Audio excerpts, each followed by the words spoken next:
Bonjour à toutes et à tous, bienvenue sur ma chaîne Sarah et le Good Day. Aujourd'hui, je vous parle de la raison pour laquelle j'ai failli arrêter mon métier de professeur de fitness et de coach sportif. Et pour commencer, je souhaite partager avec vous la raison pour laquelle j'ai commencé ce métier pour que vous puissiez mieux comprendre mon état d'esprit. J'ai commencé ce métier tout simplement pour impacter positivement la vie des gens, que ce soit dans leur corps, que ce soit dans leur esprit. Et il y a un réel décalage entre ce qui se passe en salle de remise en forme et ce que je souhaite vraiment. Quand vous inscrivez en salle de remise en forme, généralement, c'est pour une perte de poids. Alors, le sport est inclus avec la perte de poids. Vous pensez que le sport, toujours, c'est la perte de poids, la perte de poids, la perte de poids, l'évolution physique. Et pour moi, le sport, c'est bien plus que de la perte de poids et de s'auto-flageoler, de s'obliger à faire du sport. Le sport, pour moi, c'est un plaisir et c'est ce que je souhaite vous transmettre. Alors, à un moment donné, je me suis demandé, est-ce que Sarah, tu as ta place sur le marché du fitness en sachant qu'il y a une telle pression sur la perte de poids, sur la gain au niveau du poids, sur l'évolution physique et que ce ne sont pas tes valeurs profondes? Qu'est-ce que tu vas faire? Est-ce que tu vas rester dans ce milieu qui ne te correspond pas ou est-ce que tu vas continuer? Et j'ai décidé de continuer et je vais vous expliquer pour quelles raisons j'ai décidé de continuer. Je continue ce métier parce que je pense que j'ai ma place dans ce milieu qui est peut-être pas en accord avec mes valeurs et je souhaite transformer cela.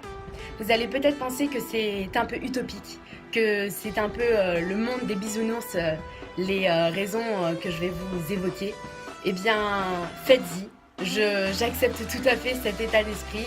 En tout cas, je reste optimiste et je pense que je vais réussir à transmettre le bien-être et l'optimisme auprès des adhérents que je coach, auprès des personnes qui vont regarder mes vidéos. Alors comment je vais élaborer ce plan? C'est tout simplement en vous sensibilisant à certaines choses. J'ai pris quelques notes et c'est normal si je regarde à gauche puis je vous regarde vous, c'est pour avoir un fil conducteur entre ce que je vais vous dire et ce que je souhaite vous faire passer comme message. Alors la première chose, c'est l'impact positif qu'il va avoir dans votre santé. Certes, il peut avoir une perte de poids, une évolution physique, mais pas que. C'est aussi l'impact sur votre santé émotionnelle, sur votre santé physique. Pensez-y quand vous allez en salle de remise en forme ou quand vous allez faire du sport. La deuxième chose, c'est le mouvement du body positive. Alors, j'ai appris ça grâce à ma diététicienne nutritionniste et le body positive, c'est un mouvement qui est depuis quelques années, même beaucoup d'années. Je pourrais vous faire une vidéo sur ça, dites-le moi en commentaire si ça vous intéresse. Et c'est le principe de s'accepter tel que nous sommes, avec la morphologie que nous avons. C'est-à-dire que si tu es mince, eh bien il faut t'accepter comme tu es. Si tu as plus de rondeur, accepte-toi comme tu es. Si tu as une morphologie tout autre, accepte-toi comme tu es. Et c'est le principe du body positive, et je souhaite vous le transmettre. La troisième chose, c'est tout simplement de comprendre votre appétit émotionnel. On mange généralement nos émotions positives, nos émotions de peur, de stress, de joie.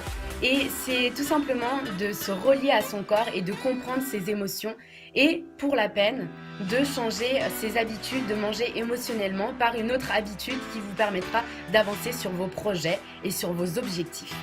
Le quatrième point, c'est tout simplement donc de vous accepter tel que vous êtes aujourd'hui. Ça part aussi, c'est en lien avec le body positive. Décidément, j'ai du mal avec ce mot, mais body positive. C'est le fait de s'accepter tel que vous êtes aujourd'hui, de vous complimenter par la beauté que la création, que votre mère, que votre père vous ont fait tel que vous êtes. Acceptez-vous et vous verrez que vous allez être heureux de cette façon. Parce que je pense que l'évolution physique, c'est ou la perte de poids, la gain, enfin, vous allez réussir peut-être votre objectif et c'est pas pour autant que vous allez être heureux et j'en suis presque convaincue. Ensuite, le cinquième point, c'est de vous rassembler et de vous amuser autour du sport.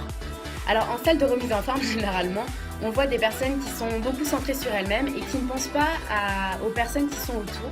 Et je pense qu'il est essentiel d'avoir un esprit d'équipe quand on veut atteindre un objectif. Et c'est le message que je souhaite vous transmettre.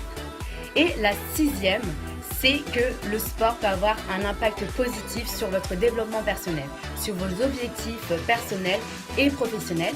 Et d'ailleurs, je vais finir cette vidéo en vous disant que je vais faire une collaboration avec un homme tout à fait charmant et qui est dans le développement personnel.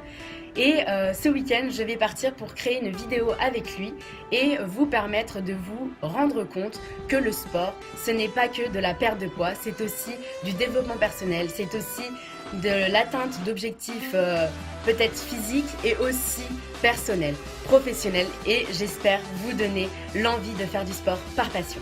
Je vous dis à bientôt, je vous fais de gros bisous.